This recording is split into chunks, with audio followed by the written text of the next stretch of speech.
step is finished. Манай төслийн бүтээн байгуулалтын хамгийн чухал үе шатны нэг болох үндсэн 58 мм-ийн ган татлагыг сүвлэх ажил бүрэн дуусаж, 2 буудал болон бүх тулгуур цамхгуудыг амжилттай олболоо.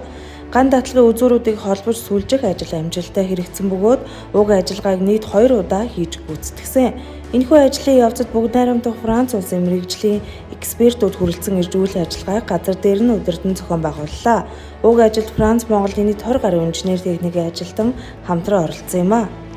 Цаашид холбоо тохиоллын шилэн кабель болон тулгуур цамхгуудын цахилгаан хангамжийн кабелийг суйрлуулах ажлууд үргэлжлэн хийгдэнэ. Үүний дараагаар системийн үндсэн хөдөлгүүр тоног төхөөрөмжүүдийг ажиллагаанд оруулж туршилт тохируулахын үе шат эхлэхээр төлөвлөгдөөд байна. Туршилтын ажлыг эх 7 дугаар сард эхлүүлэхээр төлөвлөсөн. Уг туршилт тохируулгын ажил бүгд найрамдах Франц улсаас инженер техникийн мэргэжсэн экспертүүд хүрэлцэн ирж оролцсон техникийн үзлэг шалгалт зохион байгуулсны үндсэн дээр туршилтын ажлыг зохион байгуулах юм а.